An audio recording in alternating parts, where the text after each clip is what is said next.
How about you guys sit right here? I'm fine. We're good. Yeah? All right. Thank you.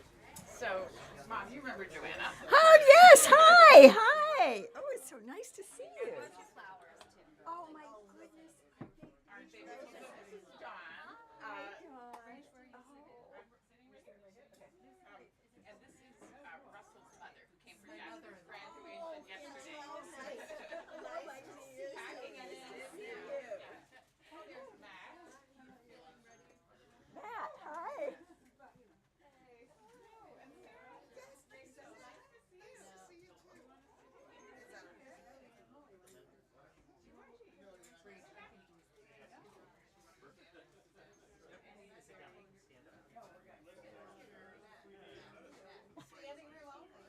Right. If you have a small enough room.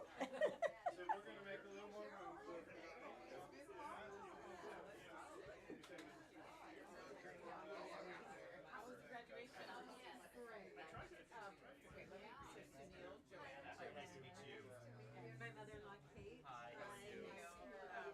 Say something to the crowd. Okay. So, ladies and gentlemen, we'll start in just a couple of minutes. The stream is already live to the world, so don't say bad things about relatives that aren't here. But they can see Catherine here and know that there's actually something to watch in a minute. I'm going to get a few more chairs going, and there's no harm with starting a poetry reading 5 minutes late, I don't think. Okay. And you can hear this mic okay? Yeah. So, cool. All right, then. Thank you for coming out. We'd love to have you here. So we'll work on a few more chairs, a few more cushions.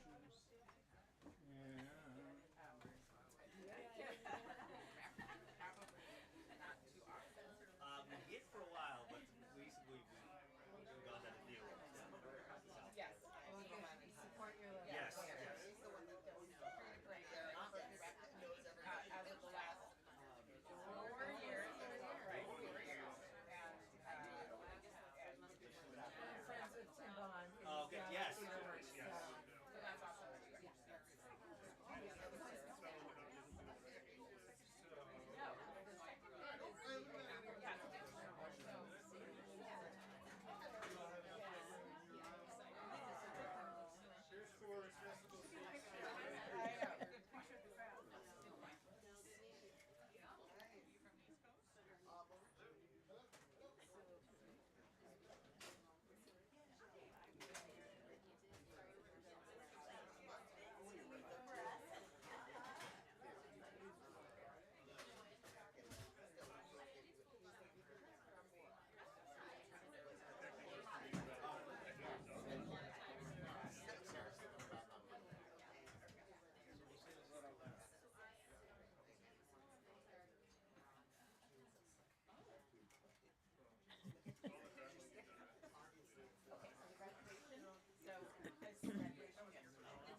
I know, so he is 1 year behind me.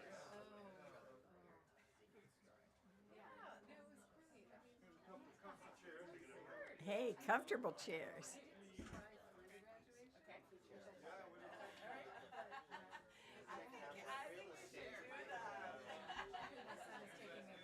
Oh, okay.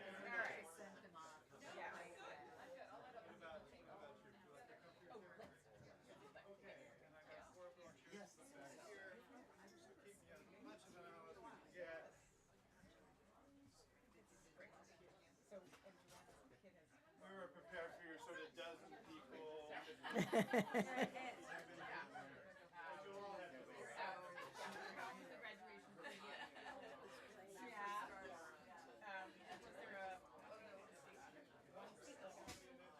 So like one student and then one teacher. But the teacher, Dr. Wayne, and she, I thought her speech was fantastic. So here's 4 more people. But like very much what it did for her as the first generation coming up to go to college. Okay. I think we're pretty good. Watching education. Yep. Get to it. Like that, like that. Look at that. Look at Oh, we that. have a poet too. Where did she come from? All right, they're books. Lovely books. Look how lovely these books are. It's nice of you to schedule this when it's almost still spring. Is it Yeah. still spring? When does summer start? I don't know. Summer It's started yet? whatever. It's I have seasonal. no idea. See, they're gorgeous. All right. So I got dressed for the occasion because this is very, very, very exciting. So Katherine J. Williams is here, related to a family in the neighborhood. You'll have to, clear that, whatever. But we're very happy to have her out here with her book, which has just recently been published. When did it come out? October 22. And I must put a plug for the cover because my friend Lois Eby, who's an artist in Vermont, this is part of a triptych, and she allowed me to have it on the cover, and I just think it's beautiful. So are you ready to have me start, Eric? So let me get to Okay. here and make sure You'll give. I do. you're loud and clear to the world. So say a little bit more. Just checking in with you, Eric. Is that good? Yeah, go ahead. Okay. Give us your reading. All right. So this still life is a sort of I had a career in psychology and art therapy, and all along sort of I was writing poems, and so when I retired I kind of pulled it all together, and it's really a sort of an autobiography of a small life, but it's my life in verse, and so it starts with, I really started writing poetry in earnest after Rachel's dad, my husband, died very suddenly on a street in New York when I was in my early 50s. And so it starts with, the prologue is a visit to his studies in South Africa. He was studying the healing rituals of the Zulu Zionists.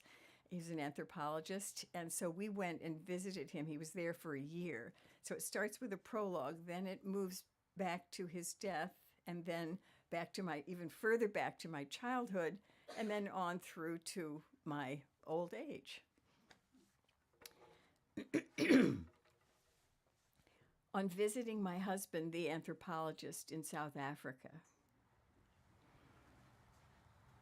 In the middle of the night, on the other side of the world, flickering light candles the hut, casting shadows on the close, sweet straw, strewn across dirt smoothed hard by bare feet, circling to call the ancestors down.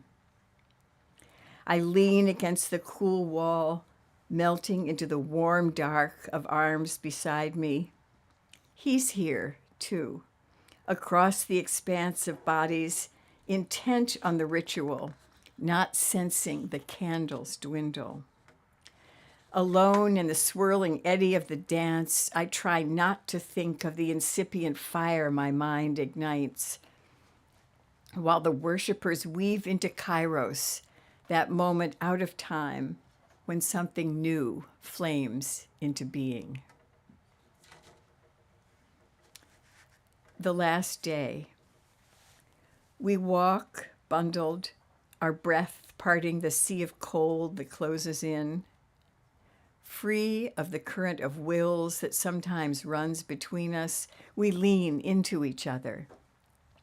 We have time, we say, so amble slowly block by block until he falls away from me. The sudden intimacy of sidewalk, feet of strangers. I think he's still holding my hand until I sense I'm clutching his.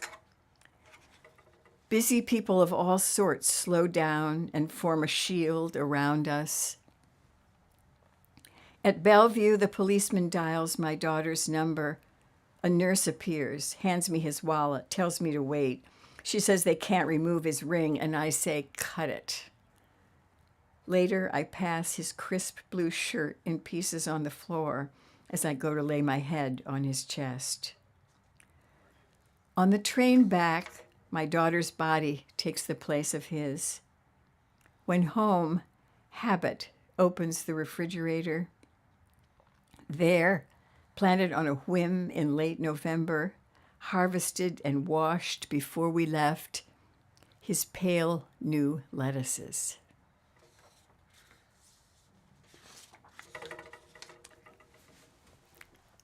The idea of skin. At the hospital, after I give permission to cut off his ring, they handed me a ragged, split thing I finger in my pocket until the day I wonder why I spared his skin instead of the smooth, cold ring, as though the idea of his body died a slower death than he and was still wrapped around me. Time and ashes shattered, I glimpse myself against the rain in a dark window, feel my body raw as if a protective film I never knew I wore is peeled to expose the veins beneath. In the harsh light inside the store, I stroke piles of purple eggplants, envying the taut skin that protects the creamy flesh within.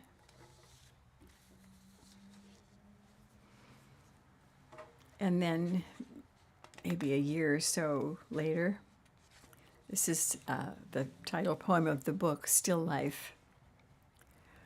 Most mornings, I don't see the pillow still fresh from yesterday's making. On a night when the air is a thicket of heat, I search for the cool pool of sheet on the other side of the bed. In this new economy, the currency is initiative. I set the table for 7, specialize in the anthropology of 3. I'm an accidental citizen of a country where things stay put, where I sleep when tired. In the old dispensation, travel meant time to be a tourist in each other's bodies, with foreign land as background. Now I practice being a lover to the world, tracing the shoulders of a new city, tasting its breath. But tonight, my house guest calls his wife. Late, laundry, tarmac. The words like the cups and petals of a Zouberin painting, intimate reminders of a larger, fleeting life. And then sometime later, thinking back on marriage, I went to the Phillips Gallery in Washington and saw a show by Sean Scully, and also heard a lecture that he gave there. And he talked about how, his paintings are these little rectangles of color, and that he doesn't have a plan. He starts with one rectangle and he paints it, and then he looks, and that shows him what the next step should be for the next rectangle. And that's the way the painting is completed. And one of his paintings is called Because of the Other.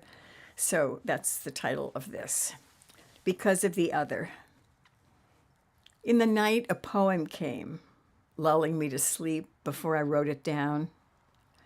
Now, in the morning, rough edges emerge, pieces not fitting together, raw plates of grief sliding back beneath each other.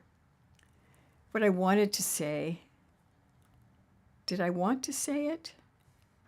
Is that the person I became out of annoyance and frustration and love, the one who made sure the bills were paid, worked the extra job so he could study healing rituals in Africa, lay on the floor one night in Vermont holding the dog from sheer loneliness, stood beside him in the lingering light of the community garden, smelling the sweet day's work on his skin, sharing coffee from the same cracked cup while playing water from the split hose over his nubile lettuces, watched beside him in slowly unfurling astonishment at the blossoming of our daughters, curled into the warm hollow of his body for 30 years of grateful nights. What I wanted to ask, did I want to ask it, was, can this person ever become what she never was because of the other?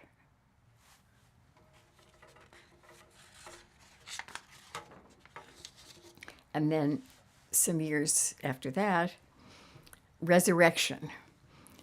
This is after reading a Dharma talk by Richard Baker Roshi. I look up inosculate, the word clunky on the tongue like something unchewable. How can this mean to unite intimately? I think of Shed's ashes under toppled headstones on a hillock in Vermont and somehow flip to resurrection. But rising of the dead at the last day of judgment is not what I'm looking for. Closer might be resurrection fern, a drought-resistant evergreen that appears to be a ball of coiled dead leaves, but revives with moisture. Back then, I peppered the world with obituaries and death certificates, watched his name drop off sale flyers and water bills. The fraternity magazine he never read hung on the longest, like an ancient mariner compelled to tell the tale even though no one was listening. A Value Village truck consumed the clothes in which he knew me. I found a new address. Yet recently, thanks are sent to Shed and Katherine for contributions made in my name only. Letters begin arriving, addressed to him. In the mail today, a postcard from Gilbert School requesting news. I dial, inform the woman that my husband has been dead for 14 years. I hear her breathe, type, then state, I have entered that he is currently deceased. I say, yes, currently, but if that changes, I'll let you know.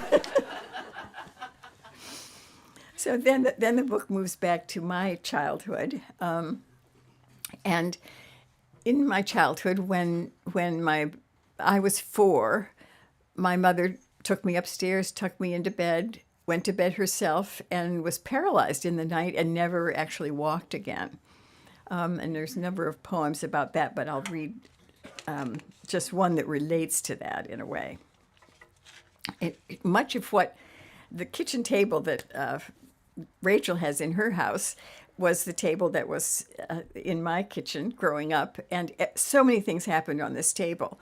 And my mother would cook with a little plug-in frying pan that was a square, and she would make pies, she would roll them out, and when she needed me to stand on the table so she could figure out the distance for the hem, I would be standing on the same kitchen table. So that's where this takes place. It's called The Lesson.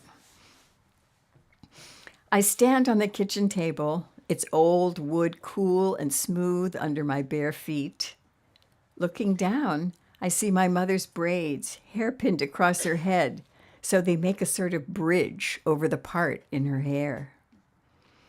The eyes of the stove look up at me, and I notice the brown stain on the white enamel where the kettle melted the night my father forgot to turn it off.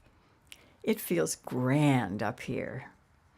I must stand very still while my mother matches the sliding metal notch on the Wells and Company yardstick to a place on the dress she is sewing for me. She marks it with a pin from the felt pincushion with the pinked edge.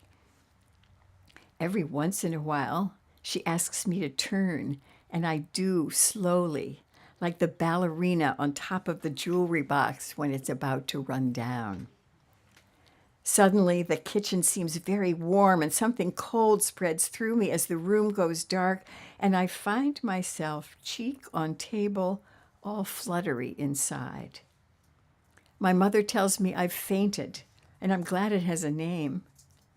But as I sit up with my feet dangling, sipping the cool water my aunt has brought me, the kitchen looks changed. And my body now knows that the world can fall away in an instant while I am looking someplace else. You look for sources for poetry, and sometimes it's only your own imagination. I overheard someone say to me, the day after my grandfather died, my grandmother ate mushrooms for the first time in 60 years. And I didn't know the person. I was just walking down the street, and I heard this, so I wrote a poem about that. Choices. Did she forage in the understory on pearly summer mornings, the bright orange crenellations spelling chanterelle, each year's growth springing up untouched for the man who refused to taste, smell, touch a mushroom? Did she dream of morels, tiny colonies of fragrant cells bubbling in butter, while her body lay cupped inside his in that long marriage of sleep? Did she awaken in the hollow of the night, following the liminal smell of porcini floating in broth, only to slowly sense his sleeping body, the sweet scent of him in the dark? Would she, perhaps, while he was out in the fields, turn to the unstained pages of cookbooks, the pristine sections lying flat between the rippled recipes for seasons of puddings and roasts?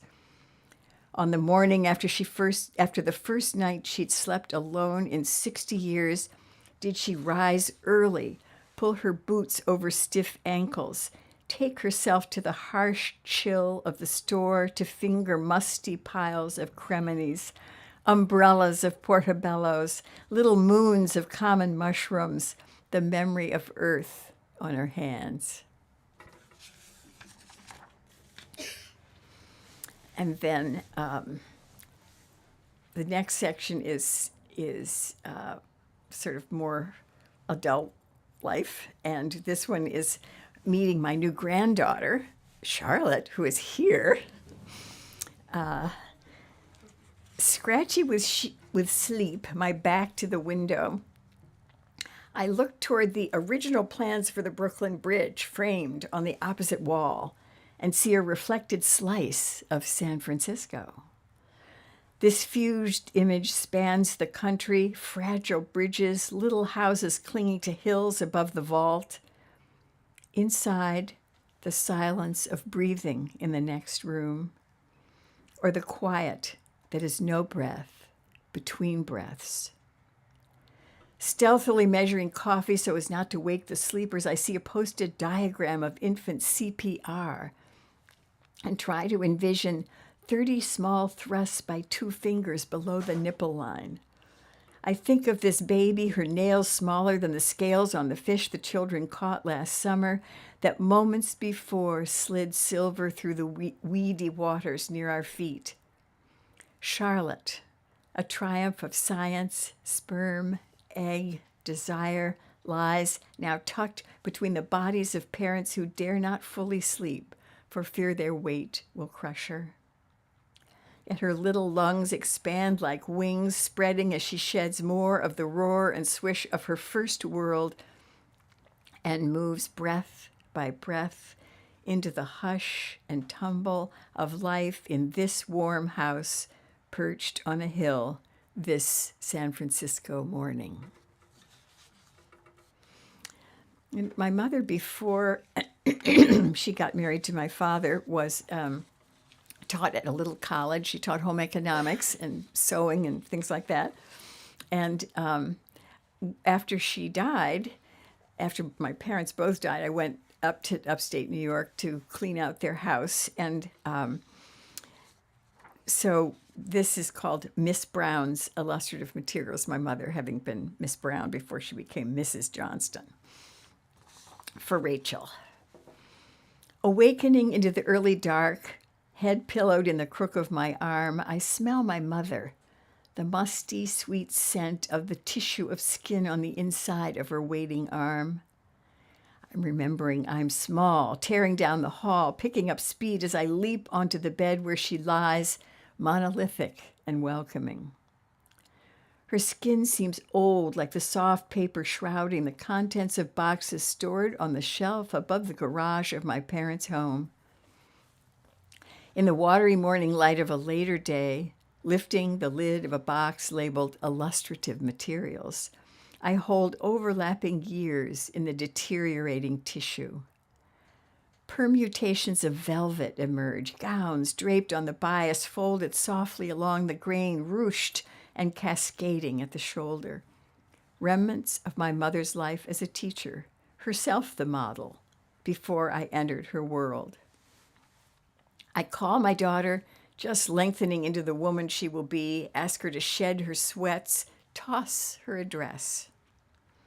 She slips it over her head, her silhouette an amphora. The gown slides in sibilance over her waiting body as though sewn precisely for her. I remember my mother bending over her little black singer scrolled in gold, guiding the fabric with one hand and pressing the foot pedal with the other, the way she learned after the tumor when she and her heavy body came home. I look at Rachel in that moment after the dress slips into place, and I see my mother, Laurie Brown, in a body I barely knew, rising up out of velvet, hands reaching for the sun. And then a quarantine poem. In quarantine, listening to the news. Clouds of locusts cover the face of the earth, darkening the land in Somalia, Kenya, Uganda. A single swarm devours what 35,000 people could eat in one day. In Washington state, Asian giant hornets behead thousands upon thousands of honeybees, sting a beekeeper through sweats, his bee suit, high laced boots. The ER doctor wears a mask at home and scares his little boy.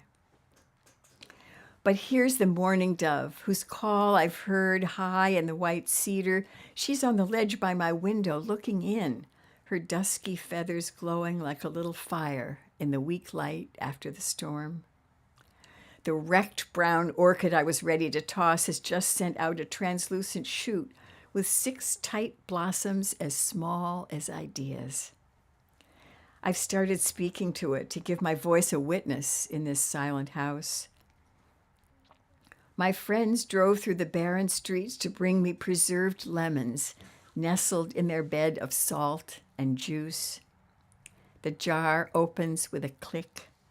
Tiny sticks of pungent rind slide off my knife, building a hill on the wide white plate.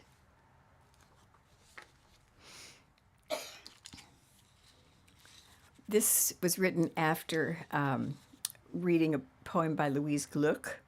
I took the phrase, someone like me doesn't escape, from that poem. Arrogance. Peeking out from under our Norway spruce at the reign of siblings in a kingdom not my own, or walking with my hand on the metal arm of my mother's wheelchair while others danced ahead, it felt as though I lived in a land apart.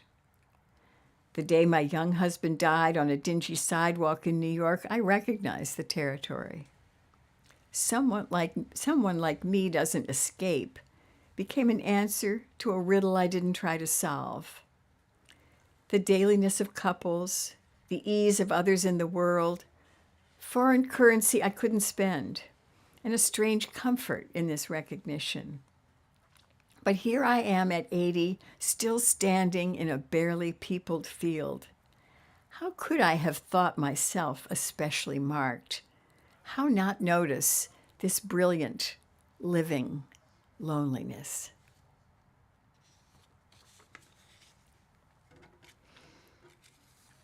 This was Walking a Labyrinth up in Petaluma. I don't know where the mind goes or what sort of clock it has. It's as though my brain crackles along its neuronal path while my mind floats up with the dark bird at the top of the live oak and looks down at poor earthbound me, stepping over scat fresh on the path since yesterday. This morning I feel alone and small, shrunken, full of porous bone. I miss those inches I've lost.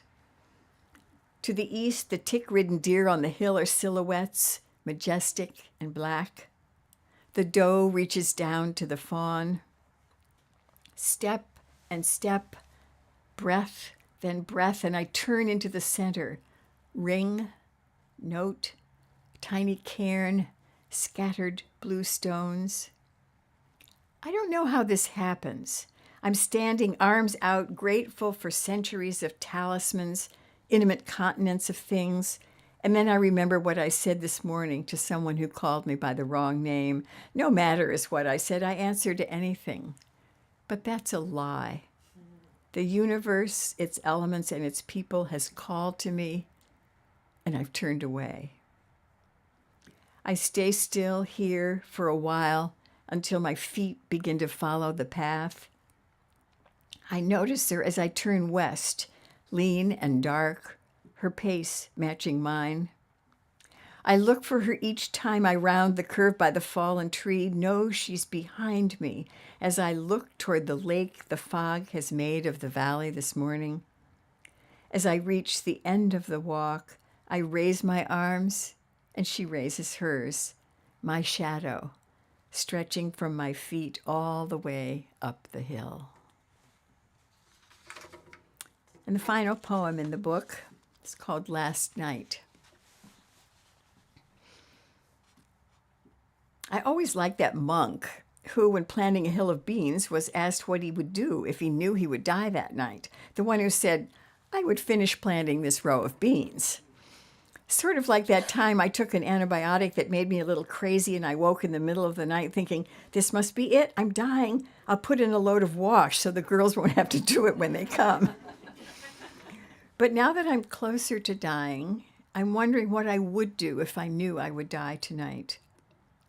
It would be too late to take a trip, which although Venice was alluring and I wouldn't trade sitting on the floor of the hut in the kraal in pure dark beyond the lights of Durban, watching worshippers dance their ancestors down, I don't really like. Travel itself, I mean. All that packing and worry about losing things and losing things.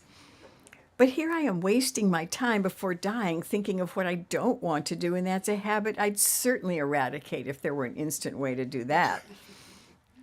What I would want is to say friable and know enough about rocks to name the elements that crumbled from the green chunk in my hand. Say succulent, lucullus, and broccoli without needing sentences to contain them. It's too late, and has been for years before I knew this was the night it would all end, to apologize for the inadvertent or calculated cruelties I've wreaked on those I loved. Too late to remember secrets people told me that I've since forgotten. But if there were time, I would swim naked in a cold lake at just that moment when your body disappears and your pure weightless being. And if I could do this at night, I'd be lying on my back, becoming water, breathing stars overhead. When you do this, you have only a few minutes before you're in too long and beyond knowing that. Someone else needs to pull you out so your flesh doesn't throb with every painful beat of your heart. But as water safety books advise, you should warm up flesh to flesh. And I would definitely want flesh to flesh, especially with someone I'd known through most of the ages we've lived, so that as we hold each other, we're feeling the memory of the creamy flesh of youth beneath the final folding tissue of this skin. Thank you.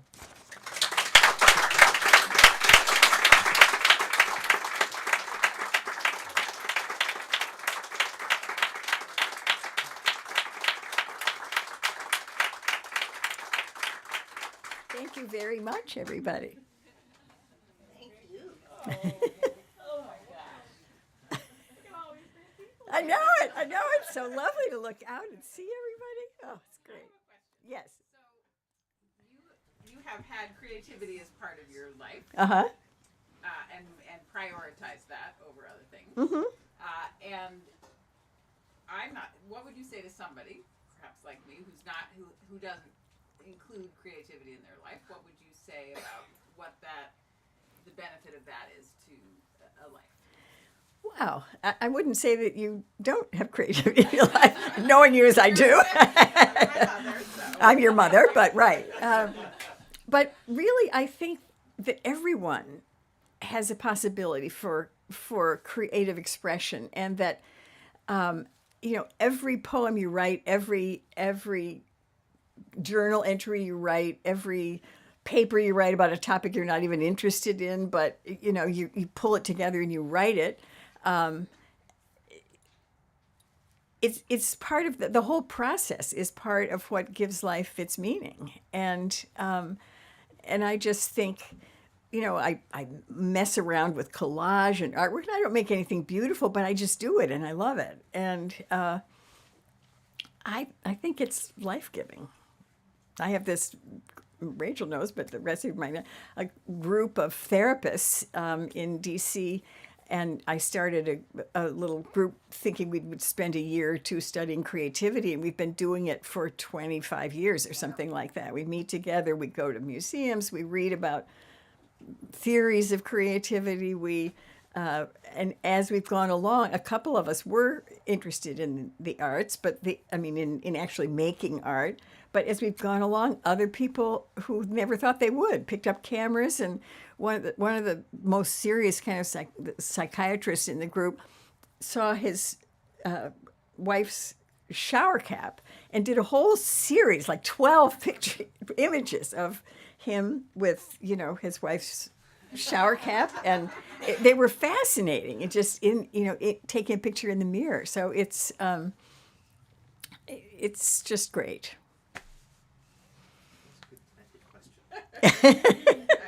Yeah. I have a question too. How did it? At what point did you think about publishing this? It's such a crazy cool thing to publish your book of poetry at this point in your life. Like, was it something that you always kind of had sort of been thinking about, or was it something that? How did that happen?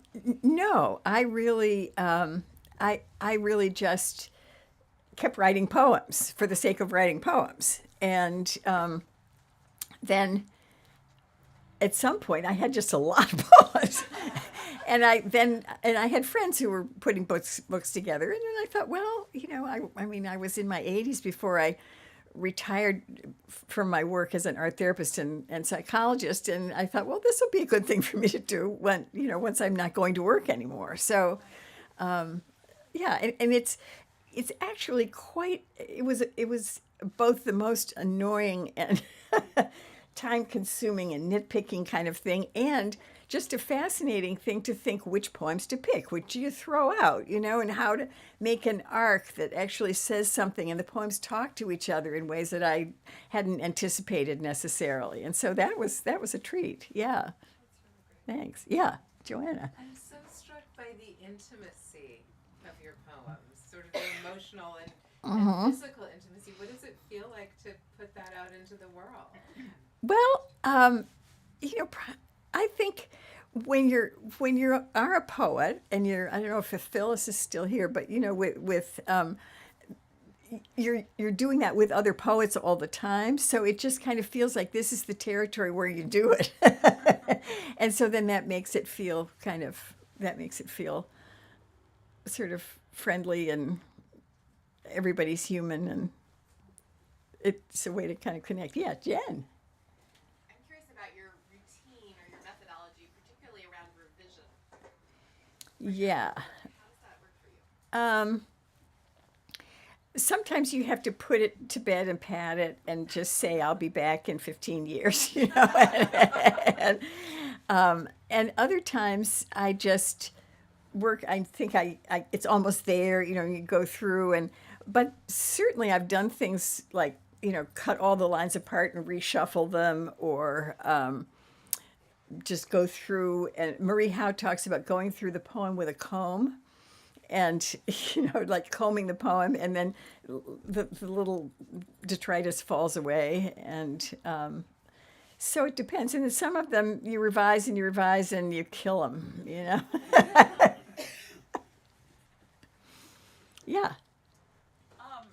I heard you talk about the morning a lot at that time of day.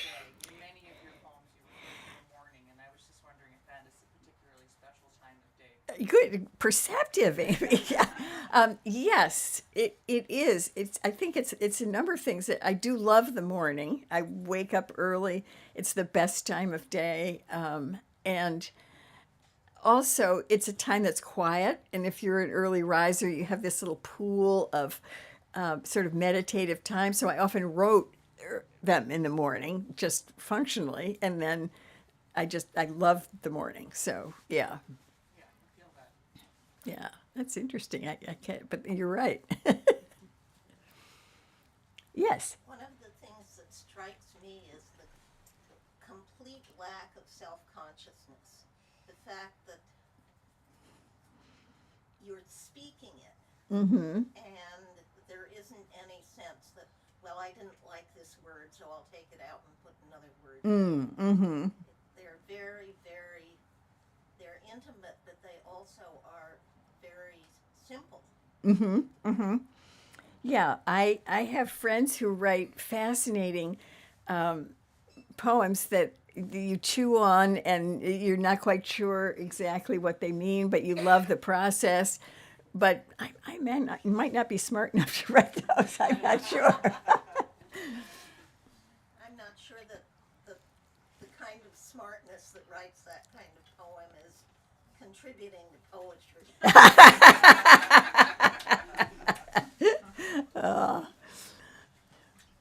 Any other questions? You're such good questions. Okay. Thank you. Thank you.